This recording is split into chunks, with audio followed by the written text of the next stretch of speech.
Assalamualaikum warahmatullahi wabarakatuh. Perkenalkan, nama saya Nashwa Kamila. Saya Adria Tawi Safira. Kami akan menjelaskan tugas besar 1 komunikasi antar budaya. Selanjutnya, ini perkenalan nama kami. Selanjutnya, yang pertama ada model komunikasi antar budaya. Faktor yang mempengaruhi manusia merujuk pada model komunikasi antar budaya dari Gudikun dan Kim tahun 1997 menggambarkan model komunikasi ini sebagai dua pihak yang berkomunikasi secara timbal balik di mana masing-masing sebagai pengirim dan penerima atau komunikan dan komunikator. Dari model Gudikun dan Kim bahwa setiap kita berkomunikasi secara serentak kita menyandi pesan dan menyandi balik pesan, kayak menerima pesan dan membalaskan pesan. Oleh karena itu, komunikasi tidak statis tapi berlangsung secara interaktif. Model ini tuh ada 4. Yang pertama itu faktor budaya atau cultural influence on the process, yang menjelaskan mengenai kemiripan dan perbedaan suatu budaya dengan budaya lain. Nah, dalam faktor budaya ini ada 4 juga. Yang pertama itu individualism dan kolektivisme. Yang kedua ada jarak kekuasaan. Yang ketiga penghindaran ketidakpastian. Dan yang terakhir ada maskulinitas dan femininitas.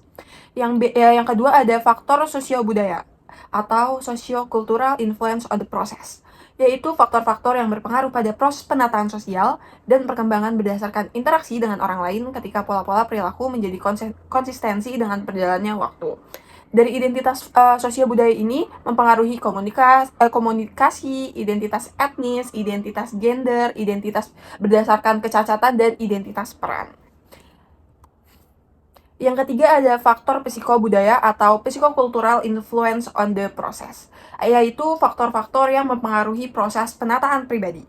Yang jenis-jenisnya ada stereotip, etnosentris, prasangka, dan diskriminasi gender dan usia. Yang terakhir itu ada faktor lingkungan atau environmental influence on the process, atau bisa dijelaskan sebagai faktor-faktor yang berasal dari lingkungan yang dapat mempengaruhi persepsi, sikap, tingkah laku, dan perasaan kita. Jenis-jenisnya itu ada lingkungan fisik, situasi, tujuan, penampilan, dan kepribadian orang lain, hubungan antar partisipan, situasi privasi, dan juga waktu. Oke, selanjutnya ada contoh bagaimana setiap faktor tersebut mempengaruhi strategi pemasaran atau iklan. Yang pertama ada faktor budaya. Jadi faktor budaya ini mempengaruhi cara pesan iklan yang disampaikan di Indonesia dan Amerika Serikat. Nah, misalkan di Indonesia ini menekankan nilai kebersamaan dan keharmonisan. Nah, saya ngambil contoh iklan Indomie yang menggambarkan kebersamaan dengan makan mie bersama setelah seharian beraktivitas. Terus yang di Amerika Serikat menekankan budaya individualisme. Nah, saya ambil iklan Adidas Break Free. Jadi seorang kakek-kakek yang berhasil pergi dari panti dibantu dengan teman-temannya, tapi kakek tersebut tidak berinteraksi sama sekali dengan orang-orang sekitarnya. Selanjutnya ada faktor sosiokultural, seperti status sosial dan status keluarga mempengaruhi penerimaan iklan. Jadi saya mengambil contoh pada iklan Bango yang menggambarkan melestarikan kuliner Indonesia dengan masak khas Indonesia atau menekankan identitas budaya, serta menekankan keharmonisan dan bergotong royong dalam memasak. Selanjutnya itu ada iklan Dove Real Beauty Sketches menggambarkan bahwa cantik bersifat relatif dan semua perempuan berhak percaya diri dengan menentukan arti cantik itu sendiri atau standar kecantikannya. Nah, iklan ini menekankan identitas gender dan bahwa cantik itu individual.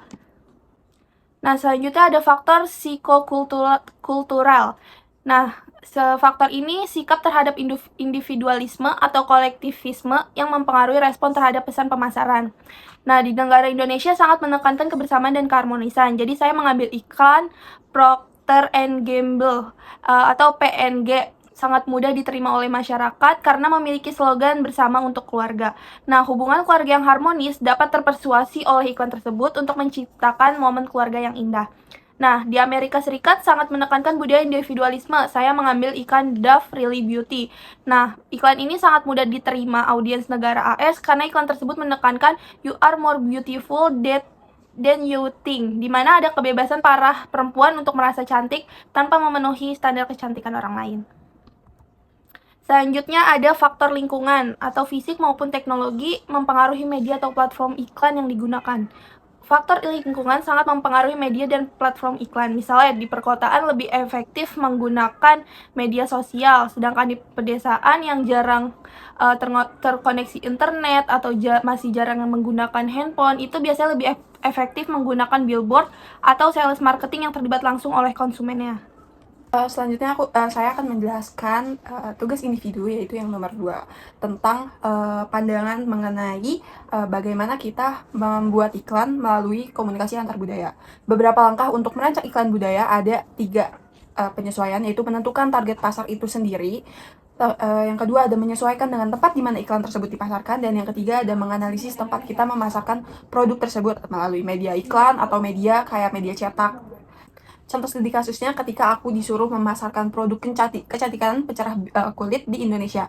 Tentunya saya akan menggunakan artis Korea karena tentunya artis Korea lagi pasarnya gede di Indonesia. Terus juga selain itu karena kita cenderung berkulit netral dan banyak yang mengidolakan artis Korea terus pengen cantik seperti mereka. Jadi kita menggunakan artis Korea untuk menjadi brand ambassador tanpa menyinggung beberapa warga yang berkulit sawan matang tersebut. Nah, hal ini akan meningkatkan penjualan karena artis Korea tersebut sedang marak di Indonesia.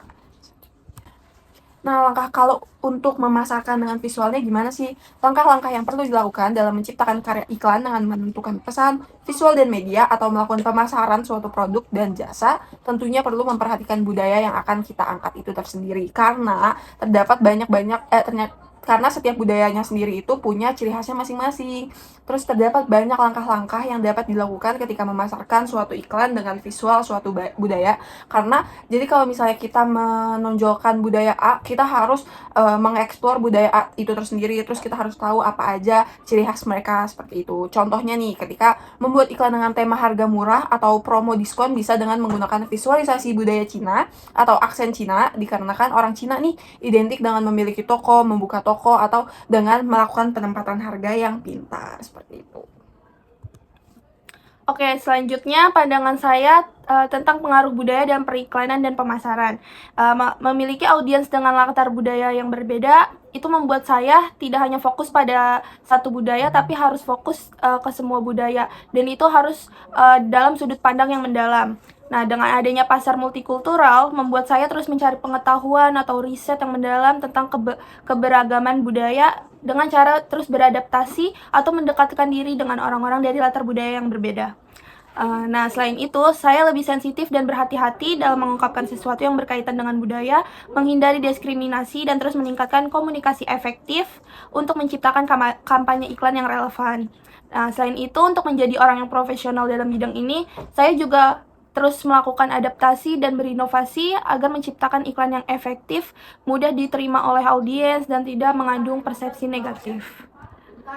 Nah, dalam menentukan pesan, visual, dan media, saya selalu bersikap terbuka terhadap keberagaman budaya.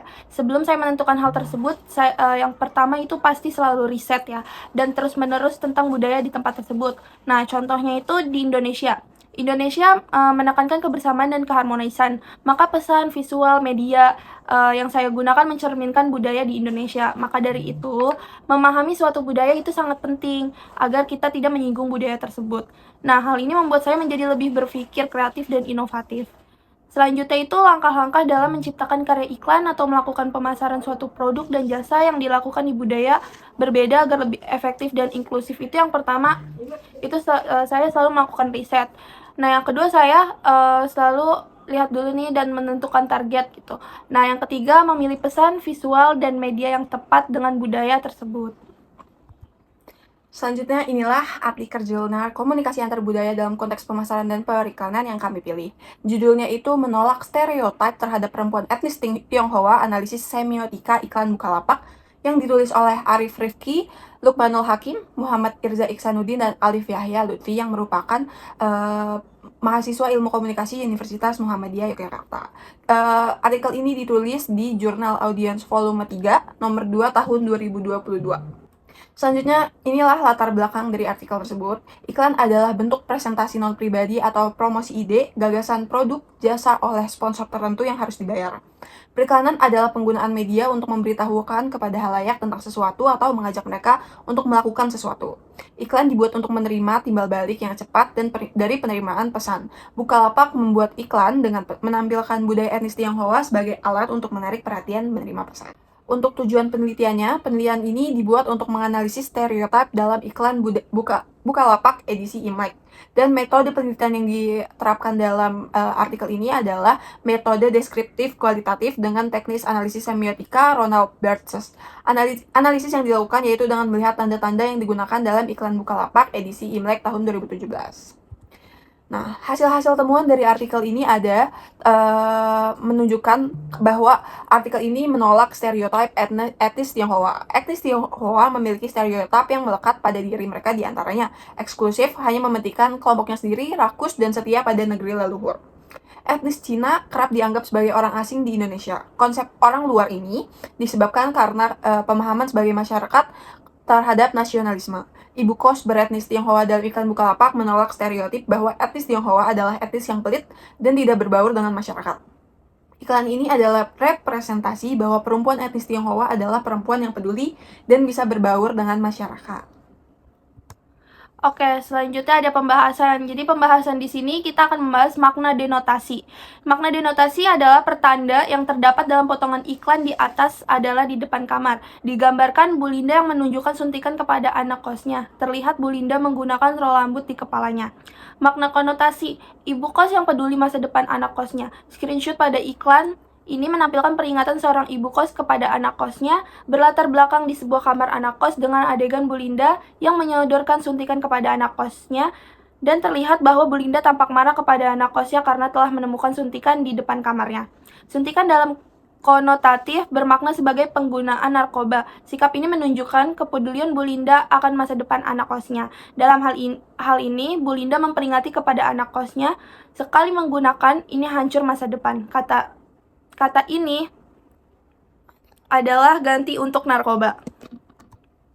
Selanjutnya mitos. Perempuan Tionghoa adalah ibu kos yang peduli. Stereotip golongan pribumi terhadap golongan etnis Tionghoa diakibatkan perbedaan sumber-sumber ekonomi karena banyaknya pemukiman elit yang didominasi oleh etnis Tionghoa serta perbedaan gaya hidup yang mencolok sehingga membuat berbagai etnik yang ada di Medan atau Indonesia khususnya umumnya mempunyai kesamaan sikap yang sama dalam menghadapi kelompok etnis Tionghoa. Utama 2013. Oke, selanjutnya ada kesimpulan. Berdasarkan hasil analisis yang telah dilakukan, Bu Linda sebagai perempuan Tionghoa dalam iklan Bukalapak dipresentasikan berbeda dengan anggapan orang-orang tentang perempuan Tionghoa yang sering dianggap galak dan kikir. Bu Linda justru baik dan penyayang. Ini dibuktikan dengan mengembangkan anak-anak kosnya setiap pagi agar tidak telat masuk kampus dan memarahi ketika mereka pulang larut malam. Selain itu, Bu Linda juga menghadiri wisuda anak kosnya dan berperan mewakili orang tua dengan mengenakan batik. Ibu kos beretnis Tionghoa dalam iklan Bukalapak menolak stereotip bahwa etnis Tionghoa adalah etnis yang pelit dan tidak berbaur dengan masyarakat. Iklan ini adalah representasi bahwa perempuan etnis Tionghoa adalah perempuan yang peduli dan bisa berbaur kepada masyarakat. Oke, selanjutnya ada refleksi. Dalam artikel ini memberikan secara menyeluruh mengenai iklan Bukalapak dengan tema perempuan Tionghoa yang berperan sebagai ibu kos. Iklan ini melakukan periklanan dengan komunikasi antar budaya, namun dengan menggunakan teori semiotika, konotasi, dan denotasi, sehingga di dalam iklan ini tidak secara menyeluruh memberikan pandangan stereotip orang-orang terhadap perempuan Tionghoa ataupun keseluruhan orang Tionghoa. Ini ada daftar pustakanya. Cukup sekian presentasi dari kami. Terima kasih. Wassalamualaikum warahmatullahi wabarakatuh.